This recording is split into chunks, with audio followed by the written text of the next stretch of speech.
Well, today sucked, Heat fans, but I don't have to tell you that. I'm pretty sure we all agree. But hey, welcome back to Believe in Miami Heat. As always, I'm your host, Anthony DiNardo, and we're brought to you by the Believe Network. Coming to you today with a video version also on my YouTube channel, so y'all can search Anthony DiNardo to watch the video portion of this, because it was a very special day, or at least it was supposed to be. Of course, I'm recording this at night of February 9th, which is the NBA trade deadline today. And usually I take a lot of notes when I do these podcasts. But today, I'm just going to speak from the heart. Got a couple of topics listed down, but it was a frustrating day for all Heat fans. So first off, I woke up today about 7:30. Actually, I woke up from the vibration of my phone. I had a bunch of notifications going off. And I go to check my phone. And the first thing I see is a bunch of, oh my gods, a bunch of, I can't believe this. So I said, trade deadline got started early. Let's go ahead and see what happened. And come to find out, overnight, Kevin Durant was, of course, traded to the Phoenix Suns. And immediately, I was hurt. I was sad. Not that I believe the Heat ever had a shot at him. Not that I think the Heat could have competed with the package that Brooklyn received, which was Cam Johnson, Mikal Bridges, and 4 first-round picks.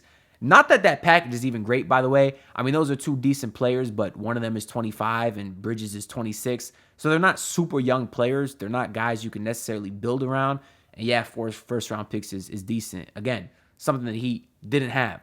But I was still frustrated because I know how average this team is, maybe slightly below average. And I understand that their only chance of ever being a championship contender within the next couple of years was really if they somehow got Kevin Durant, and I kind of saw all those hopes fly out of the window when I saw him go to Phoenix. But eventually, I did get over it. It was still trade deadline day, a day that is typically very exciting, which it was today for 28 NBA teams, because 28 of the 30 teams made a move except for 3 of them. So 27 teams made a move today to acquire a player or a pick. The 3 teams that did not acquire a player or a pick today was the Cleveland Cavaliers, who I didn't initially count because obviously they made a huge splash in the offseason to get Donovan Mitchell. The other 2 teams are the stupid Chicago Bulls and, unfortunately, the probably stupid Miami Heat. Now, I say probably because I guess I first want to acknowledge, before I get into how disappointed and frustrated I am by this team, just because they didn't make any moves today doesn't mean they weren't trying. It's quite possible Pat Riley put everything on the table. Him and Andy Ellisberg were working, and just nobody wanted the pieces that we have. I understand for every trade that you try to make, both sides have to say yes, and there's probably several other teams that are gunning for the same players you are. I acknowledge that, but as a fan, I can say I don't care about all that, and I'm still frustrated. So after I got to work today, I spent some of the time that I had basically doing this all day. And for those of y'all that are not watching the video portion, I'm swiping my finger in an up and down motion. I'm reloading Twitter all day. I'm seeing all these trades go through, and I'm saying, okay, I'm waiting. I'm waiting to see what moves the Heat make. Because one, they just traded away Dwayne Dedmon yesterday, and they attached the 2nd-round pick to do it. So that frees up cap space. That frees up a roster spot. So obviously I'm sitting here thinking, well, certainly they made that trade to do something. They didn't just do that now because they want to save some money for the offseason. So I'm saying certainly they're going to make a trade. And of course, last year, you've heard it a bunch. They were 1 shot away from the NBA Finals. So you think, I'm 1 shot away from the NBA Finals. Maybe, I don't know, should improve my team. Maybe get a couple pieces to help push us over the edge. That's what the good teams do, right? Look at the Milwaukee Bucks. Got Jay Crowder today. You look at the Boston Celtics. They lost in the finals last year. They went out there and got Malcolm Brogdon in the offseason. Made a nice move today to get Mike Muscala, who's a really solid backup big. You see the Golden State Warriors. They won the championship last year. Got off to a slow start this year. They went out there and got Gary Payton. You see all these teams that are contenders going out there and making moves. Dallas Mavericks lost in the Western Conference Finals. They went out there and got Kyrie Irving, who I admittedly did not want whatsoever. But they did something. Phoenix Suns, of course, they went out there. They got Kevin Durant. You see all Denver Nuggets, Thomas Bryant. Awesome, excellent backup big behind Jokic. That's what you do when you're a competing team. You go out there and you get that piece that can push you over the edge, especially in a rare season like this where there is no clear-cut favorite. You can even argue there's 8 to 9 different teams you could see winning the championship. So, of course, I'm expecting the Heat to make a trade. They're not going to go the entire trade deadline without making a trade. So I'm refreshing. I'm saying, oh, who are they going to get? Oh, we got a Jeremy Grant rumor. Glad to have that back. Bogdanovich rumor. Yeah, we've heard him a lot. That's good. Oh, maybe the Bulls are shopping Zach LaVine, Nikola Vucevic. Oh, the Heat can use those guys. So I'm sitting there refreshing. I'm saying, oh, who are they going to get? Oh, more OG rumors. Oh, the Clippers are starting to make moves. Maybe they're ready to let go of Markieff Morris, Robert Covington. Which one are the Heat going to get? And then it's 2 o'clock. And I say, okay. They got some time now. They got an hour. Pat got Oladipo at the deadline, so he's just, putting the finishing touches. He's putting the bow on whatever trade they're about to make. Then it's 2:30. Still nothing. All these other trades going through. Then it's 2:50. 2:55. I'm refreshing my phone. Finally gets to 3:01 p.m. I say I'm doing one last refresh, and if they don't make no moves, that means they did absolutely nothing. Then I see the tweet that we know is going to set Twitter ablaze. From Barry Jackson, Ivor Winderman, official Heat statement, they decided to make absolutely no moves today. Of course, very, very frustrating. With each second that went by on this trade deadline and they did nothing, I was growing more and more annoyed. There was a lot going on Twitter today. There was a lot of spaces. Shout out to my guys over on the Basement Sports Network for putting on an excellent space and really let the fan base kind of air out a lot of their frustrations. This was kind of a breaking point for a lot of Heat fans. Of course, Twitter's been a lot of divided between the optimists and the pessimists. Well, today, the pessimists were proven right. Unfortunately, of course, the basement over there, they have this label of being negative. I like to look at it more as being realistic. They saw this team was, or we saw, I'm over there as well. Make sure y'all check out the Basement Sports Network. We saw that this team was one shot away from an NBA Finals, and they followed that up by losing PJ Tucker and adding absolutely nobody except for Nikola Jovic, who's only 19 years old and obviously hasn't been playing. I understand he's hurt now, but you don't expect anything from him anyways. And we watch all these other teams get better. The 76ers made a bunch of moves. Montrezl Harrell. We already talked about the Boston Celtics. The Brooklyn Nets, they went out there. They got Royce O'Neal, for example. Obviously, they fell apart, but I never believed in that team anyways. Point is, all the other contenders were trying. The New York Knicks, they went out there. They got Jalen Brunson. They went out there on the trade deadline today, too, got Josh Hart. That might be enough to propel them above the Heat because they're only one game back now. Even the Atlanta Hawks went out there. They got DeJounte Murray, the Cavs. We already said Donovan Mitchell. Every team has done something besides the Miami Heat. So as Heat fans, we're allowed to be frustrated. We're allowed to be upset. We're allowed to be annoyed. And all of this, and this average season was really seen by a lot of people, including myself. Now, I'm not a complete pessimist. Which, by the way, there's nothing wrong with that. You are allowed to fan how you fan. A lot of the optimists have problems with the negative people being realistic. You can fan however you want. If it helps you to blindly put faith into the organization, I don't fan that way. But if you do, that's fine. Point is, you shouldn't tell people how to fan. That's the end of that conversation anyways. That's a tangent for a whole other day that will probably never come, to be honest. But the realists saw this team not make any moves, and we've seen this average season come, and then they made no moves whatsoever. There's really a million different directions I can take this podcast because it's been very, very frustrating. First, I think I'll just start by saying how surprised I am and why I'm so surprised that they did nothing today. Because I've said for months now, after seeing how average this team is, the worst thing this team could have did is nothing. You are an average team. You have to be buyers or you have to be sellers. I understand if they don't want to buy because maybe the move wasn't out there to put you in a championship contending, and I would have hated to waste a first-round pick asset because they only got 2 of them. I would have hated to do that to get a marginal improvement, whether that was Bogdanovich or whoever it may be. I would have hated it. But if that's the case, you have to sell. You have Gabe Vincent on this roster. You have Max Strus on this roster. Those are 2 guys of value that you could have traded. You are not going to pay both of them. You might not pay either one of them. So you're keeping them on this roster for what? Is that the front office telling us they think they can win a championship? Because that's just blasphemy. That's just not realistic. So you're telling me we're going to lose them for nothing when you have no assets whatsoever? The way second round picks were flying around today, you could have easily got multiple picks for a guy like Max Strus or Gabe Vincent. And we know they cannot re-sign both of them. And if they do, we can already say how that'd be a huge mistake, particularly Max Strus. Fortunately, and y'all know he's my guy. I was a big fan of his. He's obviously had a very frustrating year. We know what it's like overpaying the shooter. That's what happened with Duncan Robinson. And of course, he has been terrible. He's out of the rotation and now he's hurt. And even if he was healthy, he still wouldn't be in the rotation. So thank God Max Strus sucked before his contract year. Because if he would have balled out and then Miami Heat gave him all that money and then he sucked, I mean, you think they're in a problem now, that would have just amplified it. Back to the original conversation at hand. And I guess I do want to apologize if I get into a bunch of points and then just forget about it.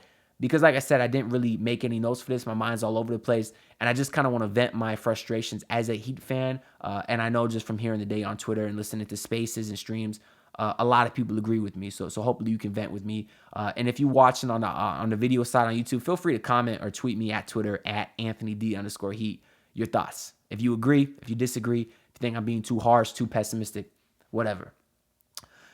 Back to the Strus and Gabe thing. You should have sold. Jay Crowder went for 5 second-round picks today. Gary Payton II went for 5 second-round picks today. Teams were flying throwing around second-round picks like there was no tomorrow. And Miami, you don't think they could have used some second-round picks? They have one. Why do the Miami Heat only have 1 second-round pick? Well, let me tell you. You drafted KZ Okpala. You traded Bol and 3 second-round picks to get KZ Okpala, who sucked. He was worse than terrible. He was not even an NBA player, which is why when you got rid of KZ Okpala and you traded him to the Thunder last year, you had to attach a second-round pick to get rid of him. And that's a guy on a minimum contract. They didn't even want to take his minimum deal without attaching a second-round pick. So you've wasted 4 second-round picks on KZ Okpala alone. 3 to get him, 1 to get rid of him. And then this year, they just traded Dwayne Dedmon yesterday, and they had to attach a second-round pick to get rid of him too.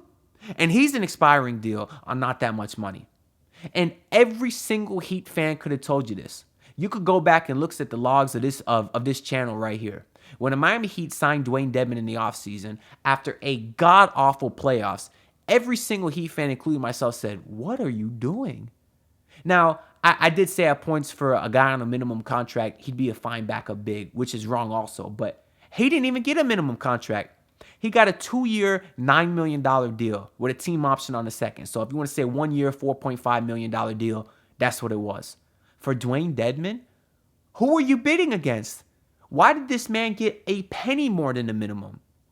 And now you're sitting here a half a season later and you're trading him to a team that just waived him and you had to attach a second-round pick to do it, to free up some roster space? Why the hell did you sign him in the first place? That's horrible asset management, something that Pat Riley and the front office has been doing very, very poor for a long time now. Horrible, horrible asset management. And when they lose Max Strus and or Gabe Vincent in the offseason for nothing, it is going to be a very, very frustrating day. They did the same thing with Kendrick Nunn, lost him for nothing. You lost Derrick Jones Jr. for nothing. These are two. Kendrick Nunn was second in Rookie of the Year. And you knew you weren't competing. And yeah, they did. They did actually make an NBA Finals with him, which he was terrible in the entire playoff run. You could have got rid of him. You could have got rid of Derrick Jones Jr. They never sell high. They always either wait too long and then a guy walks for free, or they wait till a guy's trade value is so low like Dwayne Dedmon, who sucked since last season, and then you have to attach picks to get rid of him. So that's just horrible, horrible asset management. And the fact that we sat here as Heat fans today and we saw all these other teams get better. We saw 27 teams make a trade to get a player or a pick. And the Miami Heat, who were one shot away from the finals, decided to do absolutely nothing. It's very frustrating. It's very, very frustrating. So kind of more on that. Why did the Miami Heat do nothing? Earlier I said I was surprised. Well, maybe I shouldn't have been. This team has almost no assets to do anything. And that is 100% the very fault of their own. We saw reports today saying in order for a team to take Duncan Robinson's contract, they wanted multiple first-round picks. That is how bad Duncan Robinson has been. You paid a guy 5 years, $90 million to be a shooter, and he can't even shoot anymore. He contributes as much on the basketball court as I would if I was standing there in his place. Except I'd be smart. If I saw a guy on a fast break, I wouldn't tap his shoulder to give him an easy and one like Duncan Robinson does time and time again, like an idiot. Like an idiot. So now he's sitting here out of the rotation, whether he was healthy or not, he wasn't in the rotation, getting paid $90 million. That's almost $20 million a year for the next 3.5 seasons. Yeah, a team is going to want multiple first-round picks to take on that terrible, terrible contract. Probably the worst contract in NBA. This Heat team only has 2 first-round picks to trade. So in order to get that terrible salary off your books, you have to trade all of your first-round picks when you barely had enough first-round picks in the first place to get anybody. If OG Anunoby was traded, he would have went for 3 first-round picks to somebody, probably the New York Knicks or somebody else. He wouldn't have had 3 first-round picks to trade. You had Kevin Durant, who wanted to come to your team in the offseason. I assumed he would have been fine coming here now. We always heard Phoenix and Miami. Phoenix traded 4 first-round picks, which is something Miami did not have. Why did Miami not have 4 first-round picks? Well, go all the way back to 2016 when you gave huge money to Dion Waiters, Tyler Johnson, James Johnson, Hassan Whiteside. All these guys, Kelly Olynyk, all these guys you gave terrible, terrible 4-year deals to that put this team into a giant, giant hole for 4 years. Then you got Ryan Anderson still. Had to stretch and pay him. You're still paying Ryan Anderson. You had to attach first-round picks back then to get rid of these guys, to get rid of Tyler Johnson. So because you signed those guys to horrible contracts back then and had to attach first-round picks to get rid of them, you don't have any first-round picks now when Kevin Durant says, hey, I'd love to come to your team, Miami. And Brooklyn says, okay, what does Miami have to offer? And the answer is nothing. Because of terrible, terrible salaries they gave out way back then in 2016, it's coming back now to bite them in the ass. And the problems are only compounding. We talked about Duncan Robinson. You have Kyle Lowry, who's getting $30 million a year to not even play a single second in the fourth quarter. He's getting outplayed by undrafted point guard Gabe Vincent, who's been fine. I like Gabe Vincent. I don't have a problem with anything he's done this year. He's an undrafted point guard who's been really, really good at filling his role. But guess what? He's a decent shooter, right? But if he's not hitting that shot that game, he's always playing defense. He's always doing something. He's a nice player. What is Kyle Lowry doing other than absolutely nothing? Other than what I'm doing right now, sitting in my chair, which is doing nothing. And you gave that man $90 million to be your starting point guard. And he is a bottom 5 point guard in the league. He's not even close to a mid point guard. You know how insane that is? To give that player that kind of money? You couldn't even trade him. We saw the Clippers today, who was rumored the whole trade deadline that they might want Lowry. They went out there, they got Bones Highland. They got Eric Gordon. They don't want Kyle Lowry. Not on that contract. We even saw Russell Westbrook get traded for a first-round pick. And the Lakers got 3 very good pieces in Malik Beasley, Jared Vanderbilt, and D'Angelo Russell.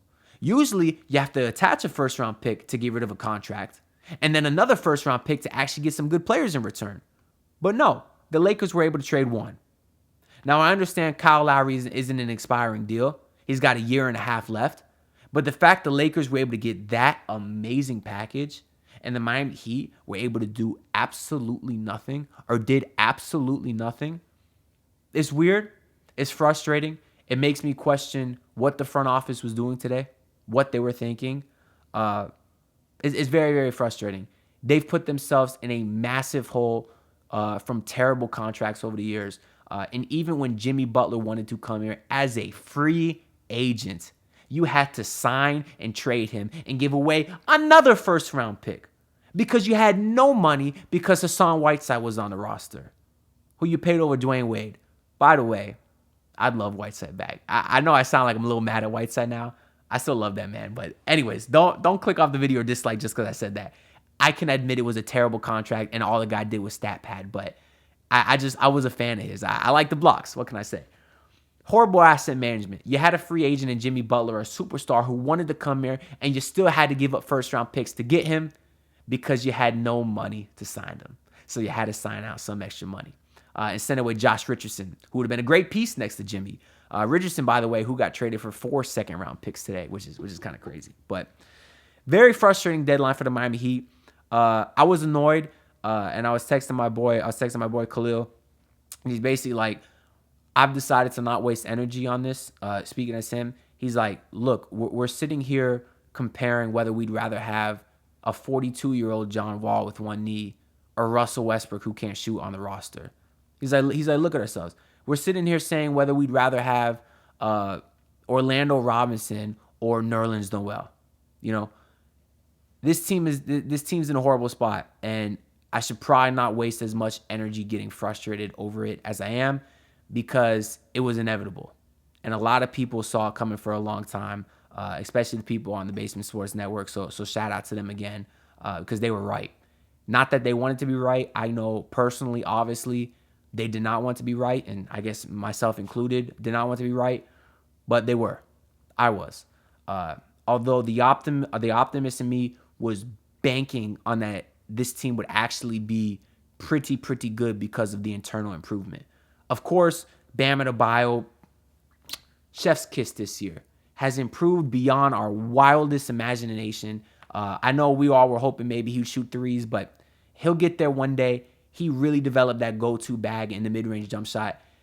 We can obviously talk about Bam and how great he's been all year forever, but he took the jump. Tyler Hero did not. And because of that, this team is average. So as much as I wanted to believe there'd be enough internal development to make this team above average, they were not. They were one shot away from the finals and decided to sit on their hands and do absolutely nothing. So the Heat did trade Dwayne Dedmon, meaning they got 2 roster spots available and I guess a little bit of money. They got a traded player exception. I got the list here of some of the buyout guys that are out there or potentially will be out there on the market. You got Russell Westbrook, Patrick Beverley, Derrick Rose, Will Barton, John Wall, Reggie Jackson, Danny Green, Serge Ibaka, George Hill, Nerlens Noel, and Terrence Ross, just to say a few. I made a top 5 list of guys I'd probably want. Westbrook, number 1. The basketball fit would be terrible, but it'd give me something to talk about because this team's had the same roster for 3 years. They have not added a player to this roster that has had full-time NBA experience in 2 years. Every guy they've drafted has either been an undrafted guy or a guy from the G League. So undrafted, same thing. So Westbrook, he'd make it interesting. Better than Lowry, so why not? 2, Reggie Jackson, good scorer. I think he'd fit a nice role on this team. And then I put Serge Ibaka and Nerlens Noel. Neither guy is great, but this team desperately needs a big. Hopefully Omer Yurtseven comes back healthy because he would help. And then I put Terrence Ross at number 5 because this team needs scoring, and we've seen him kill this team over the years. But I don't really want to get into the buyout market too much. 1, because I'm boring. I'm frustrated talking about it. I shouldn't be wasting energy on it, like I just said, because I sat there and I made that top 5, and I'm sitting here debating Terrence Ross versus Will Barton in 2023. So it was sad. It was real sad. But that will be, we got some breaking news. This football, this got nothing to do with basketball. We're good. But if you're curious, it does say Joe Thomas, Darrell Reeves, Ronnie Barber, DeMarcus Ware selected to the Pro Football Hall of Fame. Oh, did Zach Thomas get in? Shout out to Zach Thomas. Breaking news on the Believe in Miami Heat podcast. Zach Thomas finally an NFL Hall of Famer. Oh, you love to see it. Well overdue. Shout out to Zach Thomas. That made my night. I think with that, I'm going to go ahead on and get on out of here. We will be sure to have a buyout deadline video at some point because I certainly do expect them to make a move to get one of these guys, and we could talk about it more then. The Miami Heat played literally the worst team in the league, the Houston Rockets, on Friday. which would probably be the day you're listening to this because I'm recording this late. So late on Thursday, it'll be up Friday. Don't lose to that team. If you lose to the worst team in the league the day after not making a single move on the trade deadline, it's going to be bad. It's going to be ugly. Not even just from me. I've kind of said my piece, but from everybody else. It's not going to be pretty. But thank y'all for tuning in, man. I appreciate y'all tuning in and listening to this team, and we could be frustrated together. Make sure to leave a comment, share your thoughts, rate 5 stars if you feel like it. If you didn't feel like it, that's fine too, man. I don't care. I mean, we were just all sitting here having fun at the end of the day. But I'll see y'all next week. Take it easy. Pull up in your city, tryna get that dead face. Do it on my own, I don't need no dead weight. Had to kill him off, yeah, I need a head space. You know this homegrown bitch, don't offend me.